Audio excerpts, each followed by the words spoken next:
بسم اللہ الرحمن الرحیم۔ السلام علیکم بچوں، کیسے ہیں آپ لوگ؟ ٹھیک ہیں؟ ہمارا اسلامیات کا جو ٹاپک ہے اس سے پہلے ایمانیات اور عبادات سے متعلق تھا، اور اس میں ہم نے زکوٰۃ کے بارے میں پڑھا، ہم نے جو ہے دعا سے متعلق پڑھا اور عبادت سے متعلق پڑھا، ٹھیک ہے؟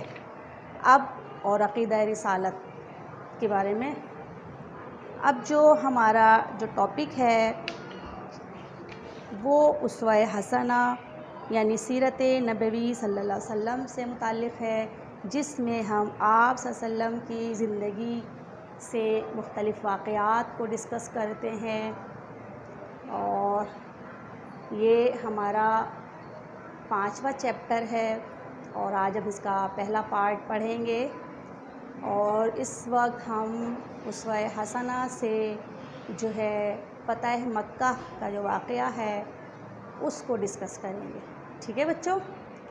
یعنی مکہ کس طرح سے فتح ہوا، اس کا جو پیچھے کیا وجوہات تھیں، کیا سبب تھا کہ آپ صلی اللہ علیہ وسلم نے مکے پر حملہ کیا اور بالآخر مکے پر قبضہ کر لیا، اور وہاں پر موجود تمام جو کفار تھے وہ آپ صلی اللہ علیہ وسلم پر ایمان لے آئے۔ تو یہ ساری باتیں ہم آج پڑھیں گے کہ کیا وجہ تھی، لیکن اس سے پہلے تھوڑا سا بیک گراؤنڈ میں اگر جائیں تو فتح مکہ کی جو اصل وجہ تھی وہ تھی صلح حدیبیہ کی خلاف ورزی، ٹھیک ہے؟ تو ہم ساتھ ساتھ پوائنٹ نوٹ ڈاؤن کرتے جائیں گے تاکہ آپ کو سمجھ میں آئے۔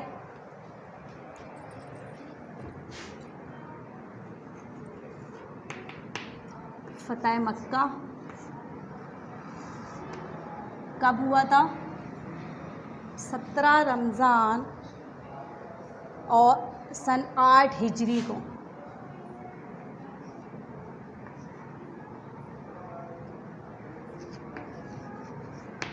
سن 17 رمضان سن 8 ہجری، اس تاریخ کو جو ہے مکہ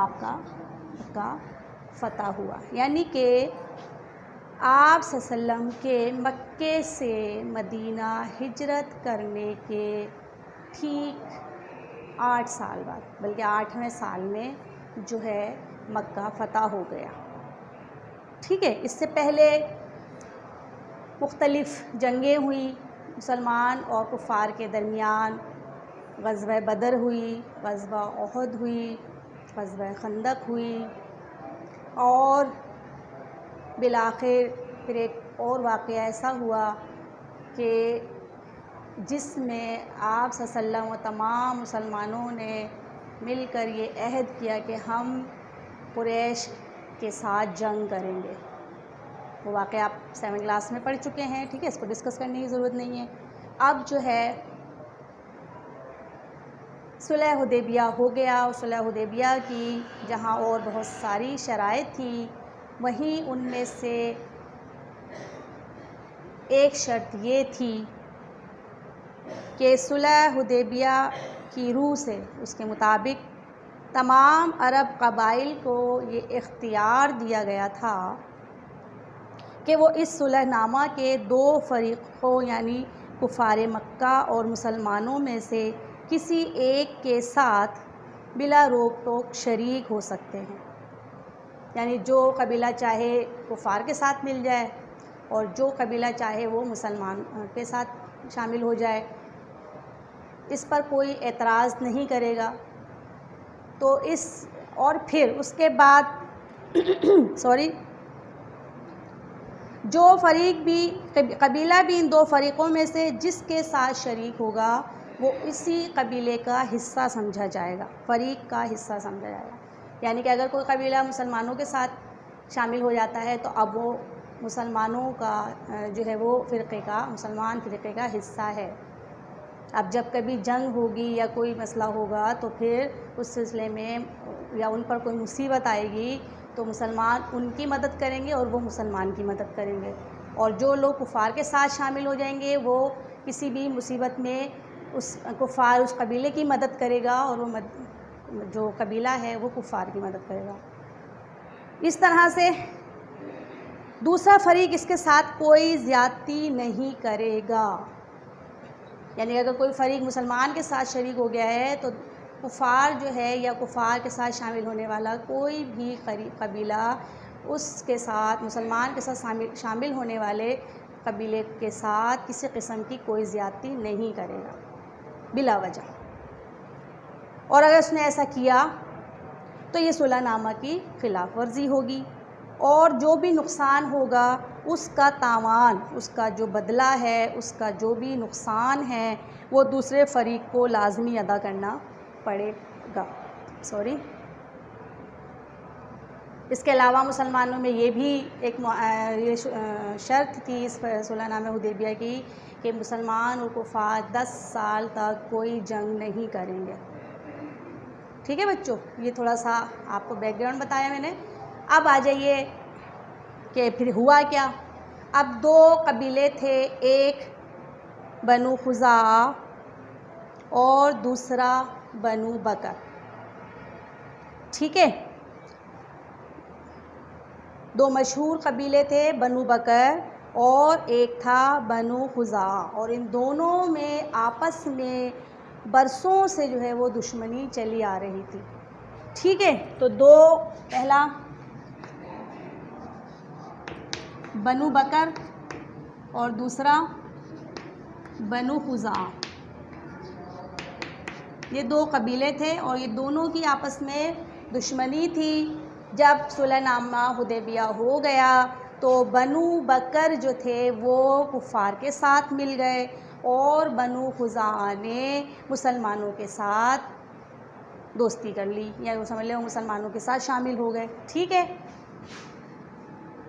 تو یہ ہمارا پہلا پوائنٹ، بنو بکر کفار کے ساتھ اور بنو خزاعہ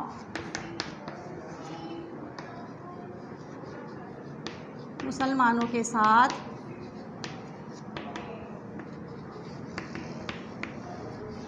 شامل ہو گئے، ٹھیک ہے بچوں۔ اب ہوا کیا؟ ہوا یہ کہ اب صلح نامہ حدیبیہ کو ہوئے ابھی 10 ماہ ہوئے تھے، 10 مہینے ہی ہوئے تھے کہ بنو بکر نے ایک رات اچانک، یعنی 7 شعبان سن 8 ہجری کو رات کی تاریکی میں بنو خزاعہ پر حملہ کر دیا، ٹھیک ہے۔ کیا ہوا اچانک؟ 7 شعبان سن 8 ہجری کو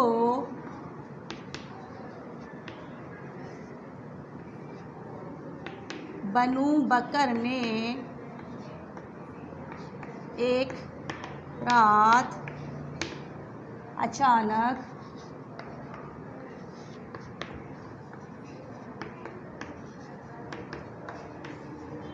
بنو خزاعہ پر حملہ کر دیا، اور آپ کو معلوم ہے کہ ہمارا دین جو ہے کسی کو بغیر اطلاع کے اور اس کے پیچھے سے حملہ کرنے کی قطعی اجازت نہیں دیتا۔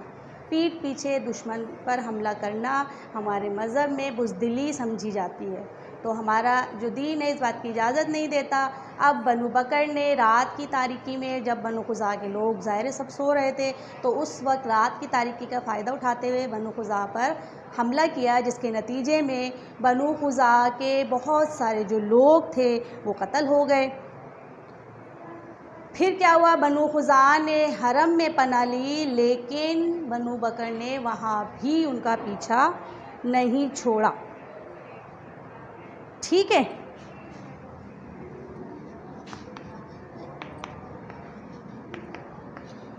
بنو خزاعہ نے حرم میں پناہ لی، لیکن بنو بکر نے وہاں بھی ان کا تعاقب کیا۔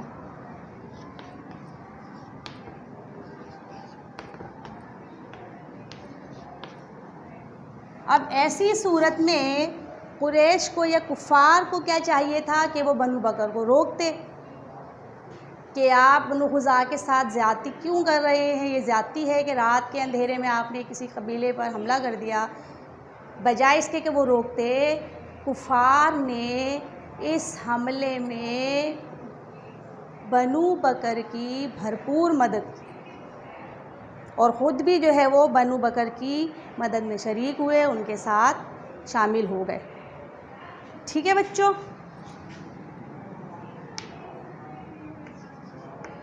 کفار نے بھی بنو بکر کی بھرپور مدد کی، اور آپ کو معلوم ہے کہ یہ کیا ہے، یہ صلح حدیبیہ کی خلاف ورزی تھی یقیناً۔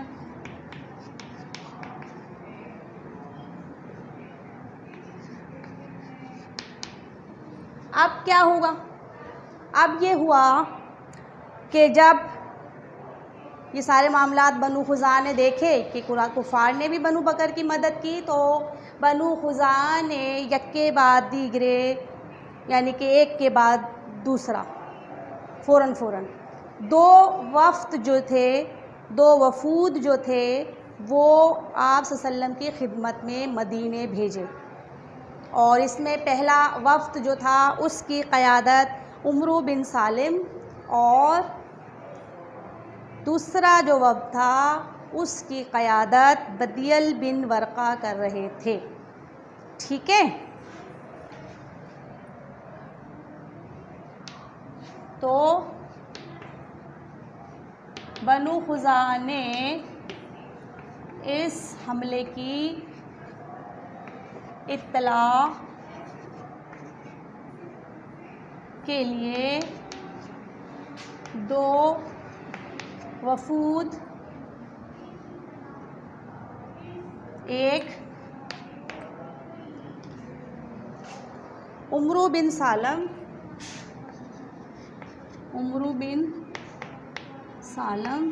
اور دوسرا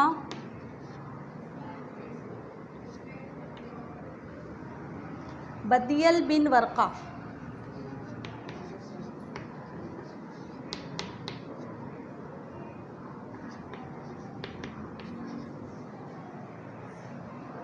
کے ذریعے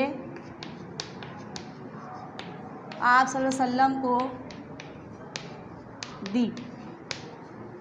جب یہ اطلاع آپ صلی اللہ علیہ وسلم تک پہنچی، کیونکہ انہوں نے آپ صلی اللہ علیہ وسلم سے مدد مانگی، کیونکہ بنو خزاعہ جو تھے وہ آپ صلی اللہ علیہ وسلم کے ساتھ شریک ہو گئے تھے، آپ صلی اللہ علیہ وسلم کے حلیف تھے، اس لیے اب جو ہے انہوں نے آپ صلی اللہ علیہ وسلم سے مدد مانگی۔ تو آپ صلی اللہ علیہ وسلم نے مکے میں قریش کے پاس اپنا ایک خاص ایلچی حضرت زمرہ کو بھیجا اور قریش کو صلح نامہ حدیبیہ کی خلاف ورزی پر تنبیہ کی۔ ٹھیک ہے، تو جواب میں کیا کیا؟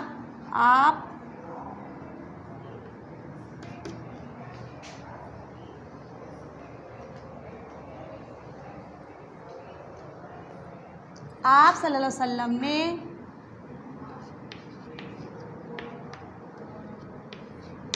نے حضرت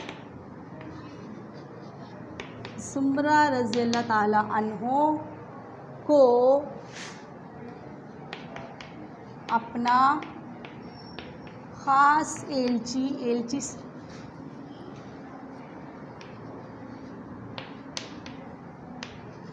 بنا کر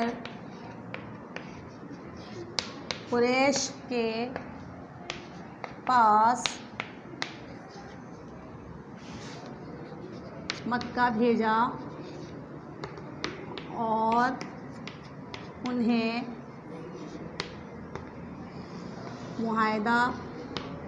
معاہدے کی خلاف ورزی پر تنبیہ کی،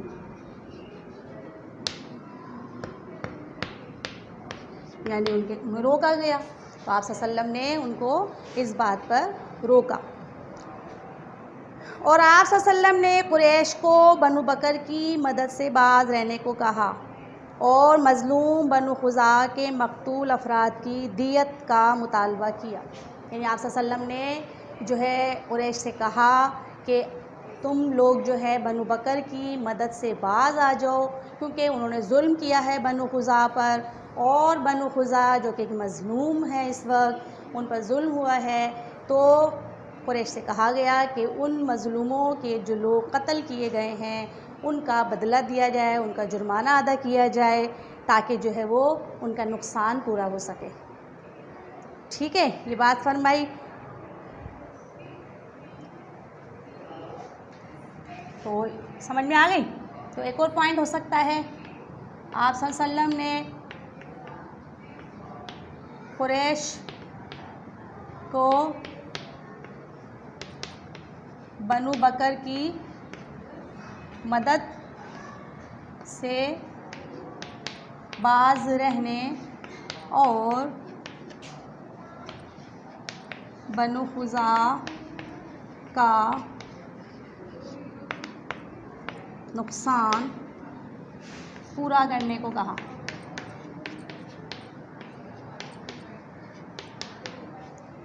لیکن پھر کیا ہوا؟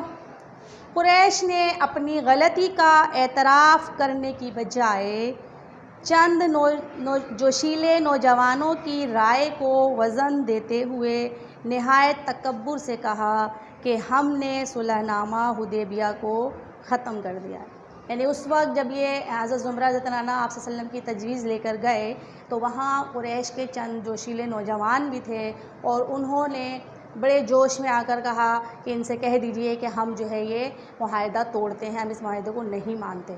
تو اس وقت قریش نے جو ہے وہ جذبات میں آ کر ان جوشیلے نوجوانوں کی بات کو جو ہے وہ بس اہمیت دی، اور پھر حضرت زمرہ کو کے ذریعے پیغام بھیج دیا کہ ہم صلح حدیبیہ کو، یعنی صلح نامہ حدیبیہ کو ختم کرتے ہیں۔ ٹھیک ہے، جب یہ بات ہوئی تو حضرت زمرہ رضی اللہ تعالیٰ عنہ واپس مدینہ آ گئے اور آپ صلی اللہ علیہ وسلم کو تمام صورتحال سے آگاہ کیا۔ ٹھیک ہے، تو اب کیا کریں گے؟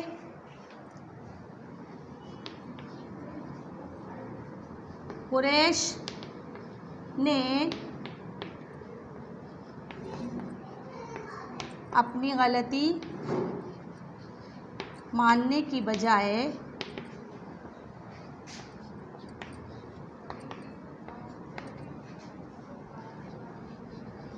صلح نامہ حدیبیہ کو ختم کر دیا۔ ٹھیک ہے بچوں، اس کے بعد کیا ہوا؟ جب حضرت زمرہ واپس آئے اور آپ صلی اللہ علیہ وسلم کو تمام صورتحال سے آگاہ کیا، تو ایسے میں پھر چند دن کے بعد کفار مکہ کو، یعنی قریش کو اپنی اس حرکت کا احساس ہوا، اپنی اس غلطی کا احساس ہوا، اور پھر جو ہے انہوں نے دارالندوہ میں صلاح مشورے کے بعد قریش نے ابو سفیان کو اپنا قاصد بنا کر مدینہ آپ صلی اللہ علیہ وسلم کی خدمت میں بھیجا اور صلح نامہ حدیبیہ کو دوبارہ جاری رکھنے اور اس کی مدت بڑھانے کی تجویز پیش کی۔ ٹھیک ہے، پہلے انہوں نے صلح نامہ حدیبیہ خود ختم کیا، اور پھر بعد میں جب اپنی غلطی کا احساس ہوا تو پھر کفار نے ابو سفیان کو اپنا ایلچی بنا کر، اپنا قاصد بنا کر جو ہے وہ آپ صلی اللہ علیہ وسلم کی خدمت میں بھیجا، جس میں انہوں نے صلح نامہ حدیبیہ کو دوبارہ جاری رکھنے، اس کی مدت بڑھانے کی تجویز پیش کی۔ ٹھیک ہے بچوں، سمجھ آ رہا ہے آپ کو؟ پوائنٹ در پوائنٹ ہم لکھ رہے ہیں۔ اپنی غلطی کا احساس ہونے کے بعد قریش نے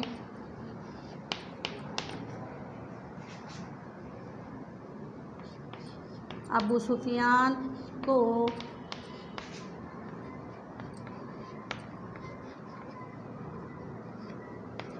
قاصد بنا کر بھیجا اور صلح نامہ حدیبیہ کو دوبارہ جاری کرنے اور مدت بڑھانے کی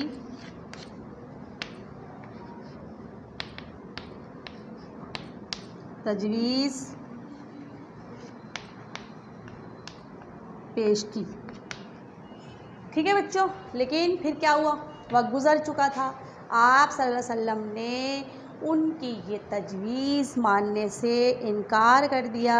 آپ صلی اللہ علیہ وسلم کسی طرح بھی اس بات پر راضی نہیں ہوئے اور اس طرح سے کفار مکہ کی یہ سفارتی کوشش ناکام ہو.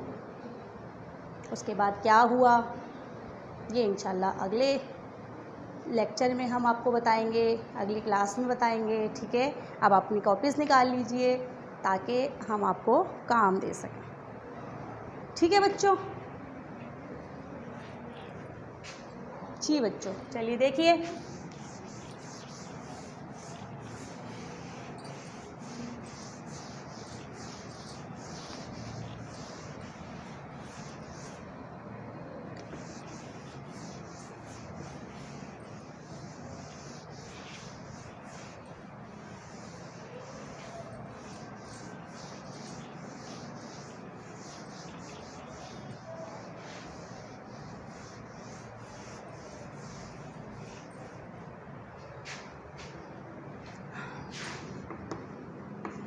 کلاس ورک آپ کا آج کا پہلا سوال،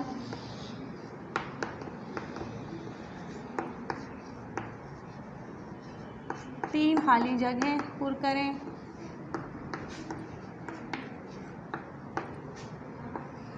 دوسرا سوال، 3 MCQs حل کریں. اور تیسرا سوال، 3 جملے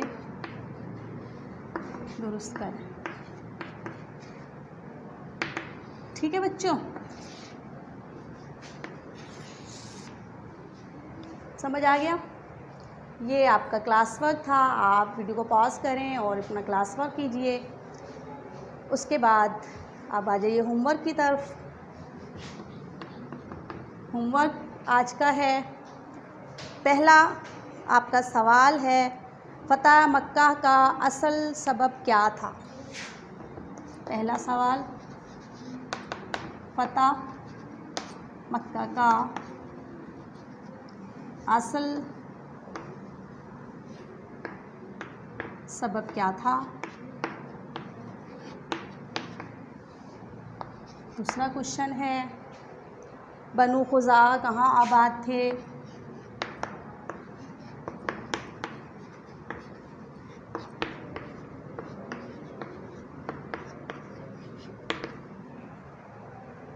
اور وہ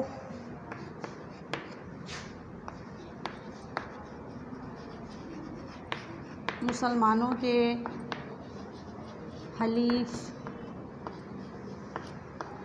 کیوں بنے؟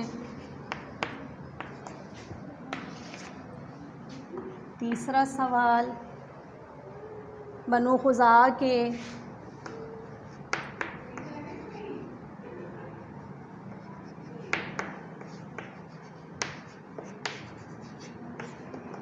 کتنے وفد آپ صلی اللہ علیہ وسلم سے مدد طلب کرنے کے لیے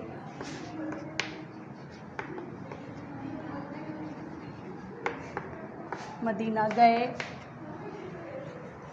اور وہ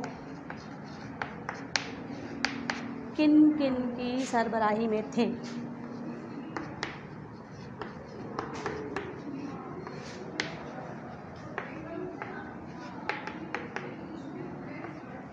کوشچن نمبر 4 ہے آپ کا آج کا. آپ صلی اللہ علیہ وسلم نے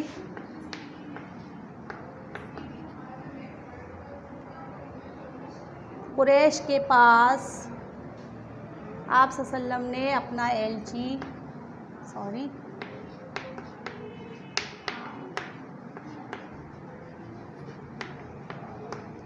جو قریش کے پاس بھیجا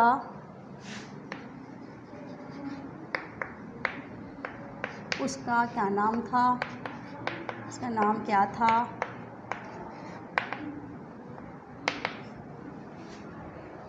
اور اس نے قریش کو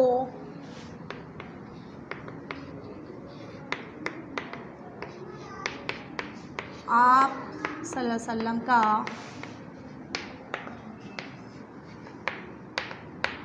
کیا پیغام دیا؟ اور آج کا آخری سوال ہے آپ کے ہوم ورک کا. قریش نے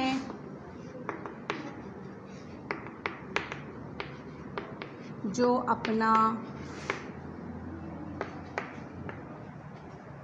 ایلچی آپ صلی اللہ علیہ وسلم کی خدمت میں بھیجا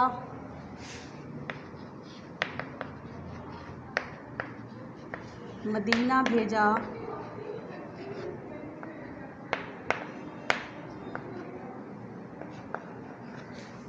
اس کا نام کیا تھا؟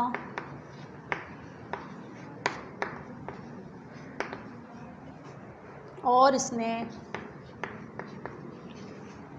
آپ صلی اللہ علیہ وسلم کی خدمت میں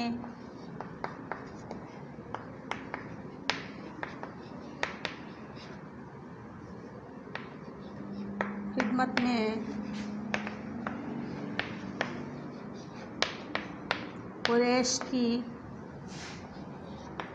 طرف سے کیا تجویز پیش کی؟ ٹھیک ہے بچوں.